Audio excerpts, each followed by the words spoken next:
There's a foundation that's not registered, but it has nothing to do with you. Correct. That's true. Okay. That's So true. you're not aware of any of the work that they've done, money that they've raised, anything along those lines? Correct. I founded the Tiffany Henyard Cares Foundation, a non-for-profit organization whose mission is to find meaningful relief for people dealing with all types of cancer.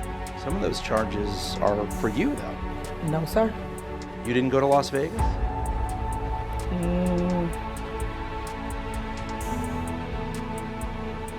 What is that? No comment.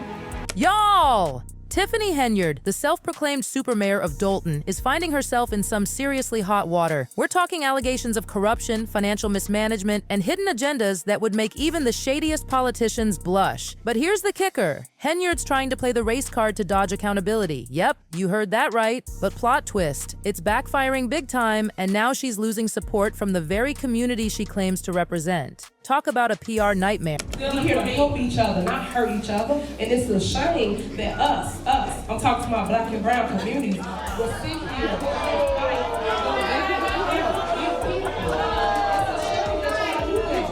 Oh, but we're just getting started, folks. There's one video that Tiffany Henyard is desperately trying to keep under wraps. It's like her own personal Pandora's box, and today we're cracking it wide open. Some of those charges are for you, though. No, sir. You didn't go to Las Vegas?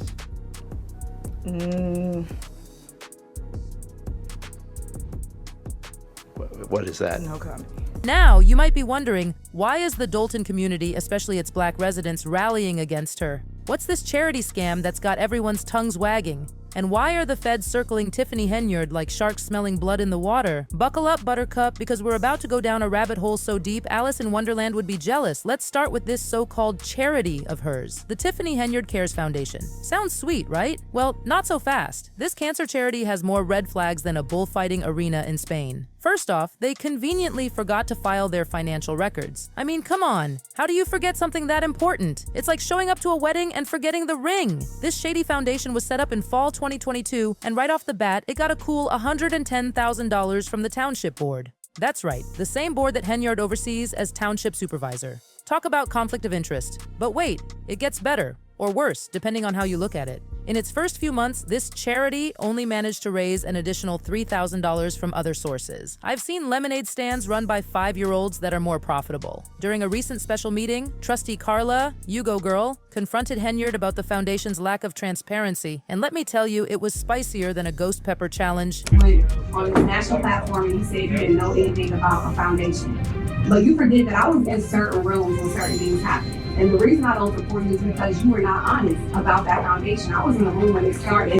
Carla and the other trustees are all like, where's the documentation? Where's the communication? Meanwhile, Henyard's over here acting like she's auditioning for a role in Clueless, the Politician edition. Oh, and did I mention that the Illinois Attorney General has ordered the foundation to stop asking for money? Yeah, apparently they haven't submitted the required tax filings to show how the funds have been spent. It's like trying to run a bake sale without any baked goods. Now, you'd think with all these accusations flying around, Henyard would be scrambling to clear her name, right? Wrong. Instead, she's playing defense harder than an NFL team in the Super Bowl. She keeps insisting that everything's being done by the book, but honey, what book are you reading? Creative Accounting for Dummies? But the cherry on top of this sundae of scandal? Henyard's using public resources and employees for her foundation's activities. That's right, she's treating taxpayer money like it's her personal piggy bank. When confronted about all this, Henyard's responses have been about as clear as mud. She's been quoted saying she's merely a face for the foundation and that people just put things in her name. Girl, what? That's like saying you're just the face of your own birthday party. Now let's talk about the federal investigation. Yes, you heard that right. The feds are all up in Tiffany Henyard's business, and it's not looking good for our super mayor. Some of those charges are for you, though. No, sir. You didn't go to Las Vegas?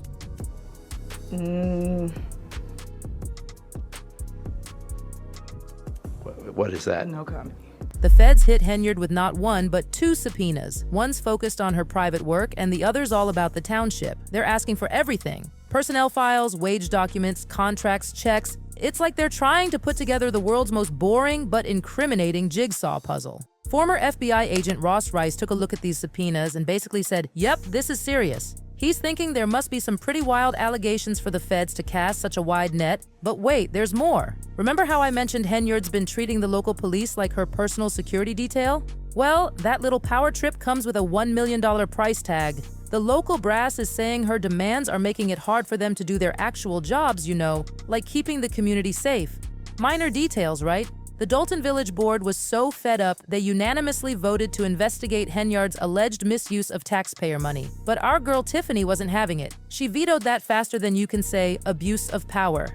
So what did the board do? They brought in the big guns, former Chicago Mayor Lori Lightfoot. And let me tell you, Lightfoot's findings were more shocking than a season finale of your favorite Netflix show. Since Henyard took office in 2021, Dolton's finances have taken a nosedive steeper than a skydiver without a parachute. We're talking about a nearly $9 million swing in just 2 years. The general fund went from a cushy $561 million balance to a $365 million deficit. Ouch! But it gets worse. Village credit cards were used to make some seriously questionable purchases, like $33,500 spent on Wayfair. What? Was Henyard redecorating the entire town hall? Village trustee Kiana Belcher didn't mince words, calling the situation a slap in the face to Dolton residents. And trustee Tammy Brown? She's ready to clean house by February 2025. Looks like someone's political career might be shorter than a TikTok video. Oh, and let's not forget about the Dolton Police Department's payroll shenanigans. 2 officers received overtime pay that exceeded their annual salaries. One officer made nearly $115,000 in overtime alone, on top of their $87,200 salary. I don't know about you, but I'm in the wrong line of work. Now Henyard's trying to play the race card to deflect from all this mess. But honey, when the evidence is stacking up higher than a Jenga tower, that defense is about as solid as a house of cards in a hurricane. My black and brown community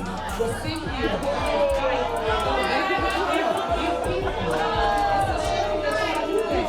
And what's with the gold microphone, Tiffany? Is that where all the taxpayer money went? But wait, there's more drama. Lacey Dotz, Dolton's chief of police and one of Henyard's closest allies, has been indicted on charges that could land him behind bars for a long time. Federal prosecutors laid out a 9-count indictment against the Dolton official, claiming he devised a scheme to defraud by way of filing for bankruptcy. Lacey's charged with a whole buffet of crimes: bankruptcy fraud, making false statements, and perjury. Each charge carries a maximum of 5 years in prison. That's 15 years total for those of you keeping score at home. The indictment alleges that Lacey lied under oath to hide assets and income from creditors, avoiding a $40,000 lawsuit settlement payment. This guy's got more financial tricks up his sleeve than a Vegas magician.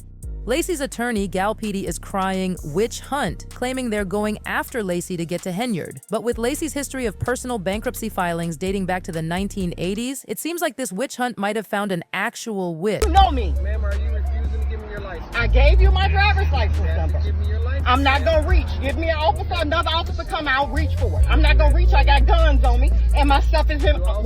But here's where it gets really juicy. Lacey isn't just any police chief. He's allegedly been Henyard's loyal enforcer, doing her dirty work for years. We're talking about transforming the police force into Henyard's personal gang, extorting local businesses, intimidating political rivals, and providing private security for her and her allies. It's like we're living in an episode of The Sopranos Small Town Edition. It's a great day in Dolton. Justice is being served. Despite all this, Henyard's still trying to control the police. She recently told officers to keep obeying orders from Lacey, even though trustees voted to put him on leave. Talk about not knowing when to quit. I can say what I want because what I'm saying is Don't touch my son. Don't touch my son. He know what I'm saying. He don't have no warrant for his arrest. He don't have no paperwork or nothing. You ain't no real man. No. But don't lose hope, Dolton residents. There might be a light at the end of this very dark, very corrupt tunnel. Former trustee Edward Steve is gearing up to run for office again, and he might just be the change Dolton needs. We've been the poster child for black ignorance, black arrogance, black dysfunction. Now we want to be the poster child for black love, black excellence, black unity, and most important, black self-accountability. Ed Steve represents everything Henyard isn't: integrity, transparency, and a genuine desire to serve the community. But he's not the only one speaking out against Henyard's reign of terror. We needed those officers to be on the street fighting crime. And instead, we have several officers that are riding around protecting the mayor. Robert Collins, the former police chief of Dolton, recently broke his silence about Henyard's controversial security detail. And let me tell you, it's more outrageous than a Real Housewives reunion. Collins revealed that Henyard's demands for personal protection seriously hampered the department's ability to fight crime. We're talking about officers being pulled off the streets to chauffeur the mayor around town. It's like having a fire truck but using it as a personal limo while the city burns. At some point, there would be 2 officers or 3 officers, and depending on if there was some type of event, it would be more officers. The security detail wasn't just diverting officers from their actual jobs, it was costing taxpayers tens of thousands of dollars in overtime. And get this, the officers were often sent on personal errands for Henyard, because nothing says essential security like picking up the mayor's dry cleaning, right? Collins tried to address these issues, but he was shut down faster than a lemonade stand without a permit. When Fox 32 tried to question Henyard about all this, her administrator, Keith Freeman, blocked their camera quicker than you can say obstruction of justice. So, what's next for Dolton? Will they continue to be led by a mayor who's more interested in her own game than the community's well-being? Or will they take a chance on someone who's actually committed to making a difference? With the feds closing in, the community turning its back on her, and alternative leaders ready to step up, the future's looking about as bright as a black hole for our super mayor. As more and more people wake up to the reality of Henyard's leadership, it's only a matter of time before this house of cards comes tumbling down. And when it does, you know your girl will be here to spill all the tea. So, what do you think, besties? Is Tiffany Henyard's political career about to go up in flames? Or will she somehow wiggle her way out of this mess? Drop your thoughts in the comments below. And remember, if you ever find yourself in a position of power, maybe don't treat taxpayer money like your personal ATM, okay? Just a thought. That's all for now, folks. Don't forget to like, comment, and subscribe for more juicy updates on all your favorite political scandals. Until next time, stay fabulous, stay informed, and always question authority. You are watching Hot Gossip. Goodbye.